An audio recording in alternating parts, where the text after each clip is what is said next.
One of the biggest bugaboos of the creationists is that humans are members of the ape family. We are closely related to chimpanzees. Our DNA is 96% similar, I believe, is the number. They don't like that. The Rational View is a weekly series hosted by me, Dr. Alan Scott, providing a rational, evidence-based perspective on important societal issues. Hello, and welcome to another episode of The Rational View. I'm your host, Dr. Al Scott. On this episode, I'm going to start a new series of episodes focusing on the theory of evolution and perhaps even delving a little bit into creationism. Now, this is a somewhat polarizing topic, which is why I'm interested in covering it. Now, just a caveat to start, I'm a physicist, I'm not a biologist, but I have taken a couple genetics courses many years ago as part of my undergraduate education because genetics is really cool, and I'm interested in what it has to say about our history. You can check out my original episode on debating creationists. It's been very popular, and because of that, I thought, wow, okay, well, there's obviously a group of people out there that are interested in this, so here I go. I'm just going to dive in. Now, I avidly followed the evolution versus creationism debates long ago on news groups, on talk.origins. My impression from the whole thing was that the creationists didn't really have a single scientific theory, but rather a single hypothesis, which was God did it. And the methods that they thought God did it were as numerous as the creationists. There was no single unifying theory. There was a bunch of Bible stories, and some of them were trying to reinterpret scientific knowledge to support the historicity of these Bible stories. My assessment is that it has no cohesion and no predictive power. It's more of a reason to stop investigating. God did it, stop looking. The predictions one might think of that would support special creation are mostly disproven by evolution and the evidence that has been gathered from evolution. For example, spontaneous generation has never been observed. They've done experiments. It doesn't happen. There is no ongoing creation as far as we can tell. I want to, in these series of podcasts, expose the positions on both sides of the issue, give you some exposure to what the creationists think, and especially give you insight into the science of evolution and how it is the one organizing principle of modern biology, through which no other thing in biology makes sense without it. It's the foundational principle. Now, I'm a bit hesitant to interview creationists on the podcast and give them a pedestal because they really are mainly searching for converts. Creationism is a continuous spectrum. Now, there are people that are young earth creationists, which are basically biblical literalists. They believe that the Bible is a science textbook, that Genesis actually happened. Bishop Ussher went through the genealogies in the Old Testament and worked out that the earth is only 6,000 years old. It was created on a Saturday afternoon or something like that, 6,000 years ago. That's one extreme. Very few people believe that. The other extreme, of course, is a much more difficult position to disprove and is perfectly consistent with science in that God perhaps fine-tuned the constants of the universe and let it go at the Big Bang and sat back and has been watching it ever since. The majority of creationist arguments, as I've experienced them, are basically theistic anti-evolution. And what I mean by that is they don't like naturalistic explanations. They want to have theistic explanations of the science. So they try to poke holes in the science and cast doubt on the entire enterprise of biology. At best, in my opinion, this is not good theology. It leads to a God of the gaps.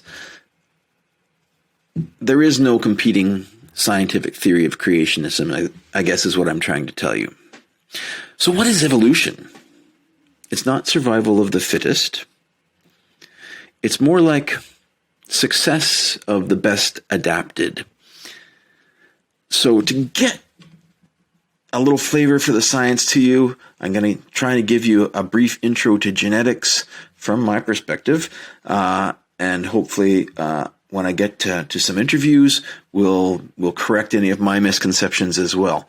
So I'm not saying that I'm the authority on this, but I'm somewhat educated, and I followed this for a long time, and I'm able to read the papers and understand what they're saying. So I want to try and bring that to you in this series of podcasts. So, intro to genetics. The modern definition of evolution that you'll find in a genetics textbook is defined as a change in the frequency of gene variants in your DNA, or alleles as they're called, in a population over generations. And that seems very easy to understand. The frequency of genes are going to change, and one of the leading contenders for that is natural selection, as introduced by Charles Darwin in his Origin of the Species. Now, the original Darwinistic theory of evolution has great explanatory power, but it is not the modern theory of evolution. The modern theory of evolution has been expanded, extended over the intervening centuries since Darwin's publication. At the time of Darwin, genetics wasn't a field of science. DNA had not been discovered. The fact of evolution that Darwin was trying to explain in Origin of the Species with his theory of natural selection was based on observations of the fossil record and looking at fossils through the geological time, seeing they went from the present complex to much more simple as they went down in the geologic column. And this is, if you play it backwards, is a record of descent with modification.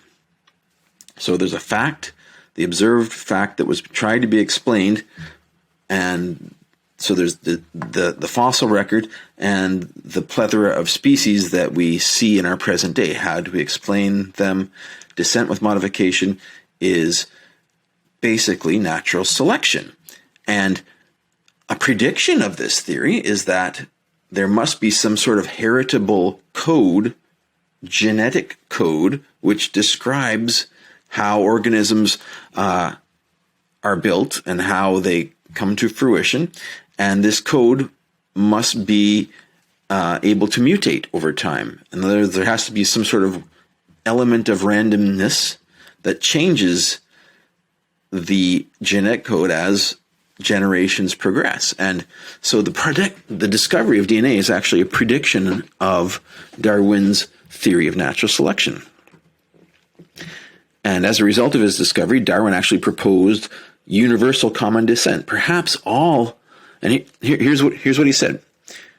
We do not know all the possible transitional gradations between the simplest and the most perfect organs.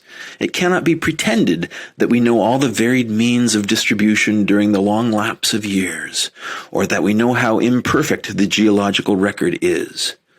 Grave as these several difficulties are, in my judgment, they do not overthrow the theory of descent from a few created forms with subsequent modification.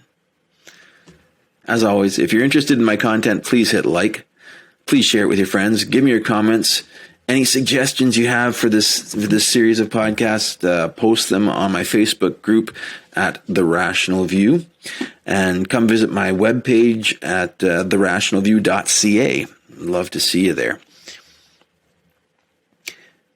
So what do current active creationists espouse? What theories do they espouse?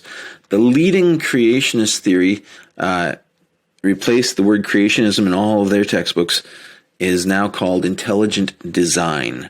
And it avoids mentioning God because of certain laws in the U.S. of teaching God in the science classroom.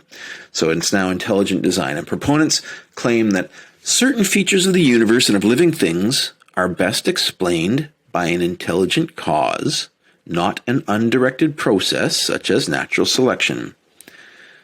This is basically an argument from incredulity.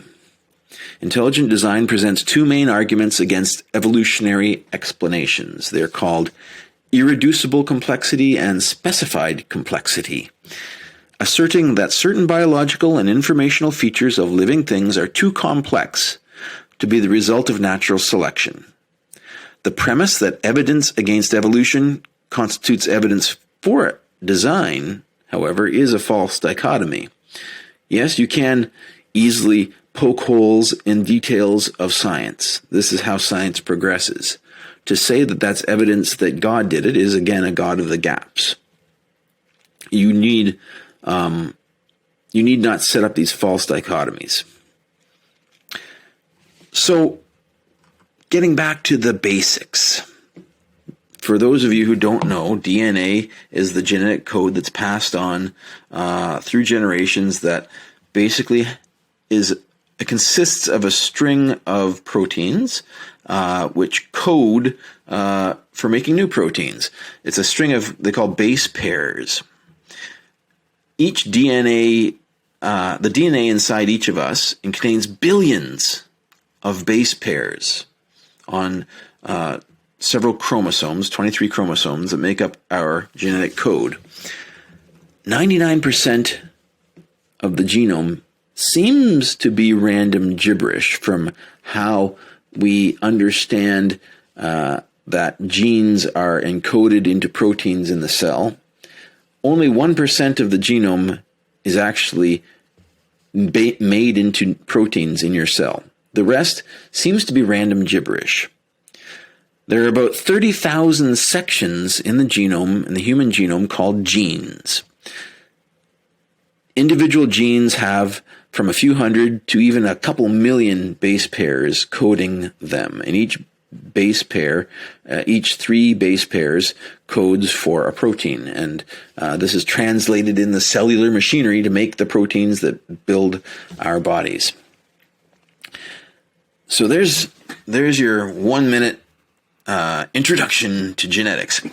So here's the interesting thing, is that genetics has really exploded as a field since the Human Genome Project came on the field. The ability of biologists to use computers and to quickly sequence the genomes of species has opened up a huge and fertile investigation into evolution, into our evolutionary theory. And we can now look at it in a very statistical way by looking at patterns in the DNA of extant species that, if we know through the fossil record, they should be related through a common ancestor. We can look at similarities in their genetic codes and actually verify the findings of the fossil record. The predictions of these observations from the fossil record can be verified in the genomes. And this is really interesting, and this has spawned several fields. So let me give you some teasers here about genetic evidence for evolution. So one of the biggest bugaboos of the creationists is that humans are members of the ape family. We are closely related to chimpanzees. Our DNA is 96% similar, I believe, is the number. They don't like that. But it's a fact. In fact, we can compare the genomes of the apes with humans' genomes, and the apes have 24 chromosomes, humans have 23. And it turns out that human chromosome number 2 looks like 2 ape chromosomes fused together. And in fact, human chromosome number 2, normally a chromosome has just one centromere, which occurs in the center of the chromosome. It's a particular code in the center of the chromosome, which is used in the reproduction of our genome as we pass it on. Normally, the chromosome has just one centromere, but in chromosome 2 of humans, there are remnants of a second centromere. And this, of course, is what you would expect if at some point the ape genome fused to make this particular chromosome 2. What else do we see in this chromosome 2 of humans? We see the presence of vestigial telomeres. Telomeres are repeating sequences on the end of chromosomes that keep them from unraveling effectively. And we find that there are remnants of these inside chromosome 2, as though these two ape chromosomes were fused in some sort of ancestral human. So here we have evidence that the genomes are very similar and one has progressed from the other. But there's a more telling thing than that, and it's called endogenous retroviruses. Now that's a big word. What does that mean? Retroviruses are viruses which when they infect your cells, they inject their DNA into your DNA, and it splices itself into the DNA of your cells so that your cells make copies of the virus. Wow, right? That's kind of scary stuff. But it happens all the time. And sometimes it happens to an egg cell or a sperm cell that they get a retrovirus in their genetic code, and then they fertilize and create an embryo, and that embryo grows up to be a human, and that human has now the virus in its genetic code, or any species, not just humans. So there are roughly 10 million sites where retroviruses are commonly inserted into our genomes. 10 million.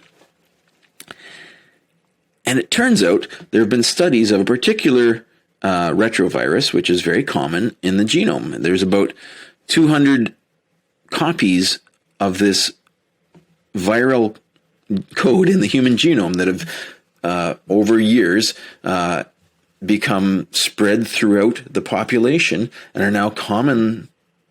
Everyone has copies of this virus in their DNA. About 200 copies, to be exact. And between humans and chimps, each of these 200 endogenous retroviruses happen at the same positions on the same chromosomes. I think humans have 6 endogenous retroviruses that chimpanzees don't have, and chimpanzees have 3 that humans don't have. But then there are 200 of them that are in identical positions. Do you know what the odds of that are? Out of 10 million possible positions that these viruses could have showed up in the genomes if we were unrelated to chimpanzees, that's 1 followed by a lot of zeros. But that's very strong evidence, right? That's crazy strong evidence. But there's more. Genetics is so interesting, and I love to share this with you, and I'm hoping that we can talk to professionals to get a lot more about this. There's been, in addition to new genetic material being added, over time, some functional genes lose their functionality due to mutations in the genes, and maybe we don't need them. For example, there's a gene that makes vitamin C. Humans and apes, in humans and apes, that gene has been mutated and doesn't work. We don't make vitamin C. And the same mutation is in both of our genomes. Both the apes and the humans have the same mutation in the vitamin C gene. Whereas, say, guinea pigs, for example, have a different mutation in that gene. And then some organisms actually produce vitamin C. Plants. Oranges. So, one very interesting thing that people do, scientists do, or have figured that they can do, is, let's think about this now.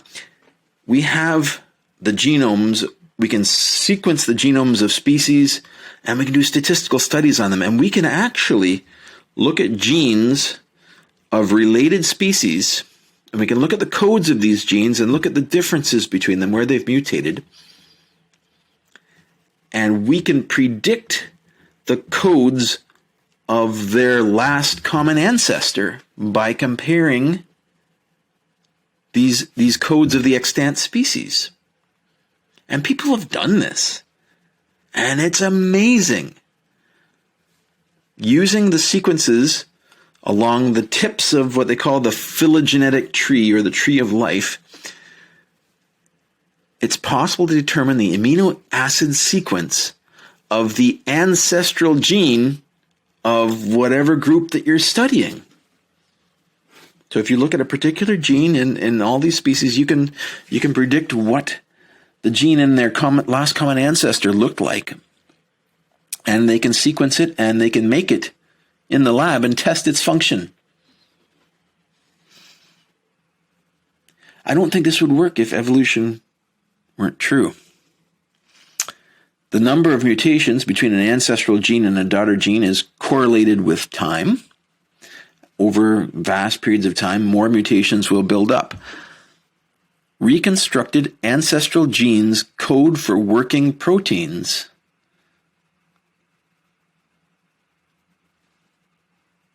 That's unexplainable if evolution is not true. So what have people done? People have looked at steroid receptor proteins amongst several extant species and demonstrated that the earliest steroid receptors likely bound to estrogen. That's an interesting observation. Let me go to more interesting observations. Scientists successfully resurrected ancestral rhodopsin proteins. Rhodopsin is a compound in the eye which absorbs light, allowing you to see. They looked at the rhodopsin proteins in a group of birds, and they found that the dinosaur rhodopsin protein worked well in dim light. They made it. They made an ancestral rhodopsin protein from the ancestor, the common ancestor of these birds, and it worked. It slightly shifted to the red from modern birds, and good for detecting dim light. That's amazing. This is Jurassic Park kind of stuff.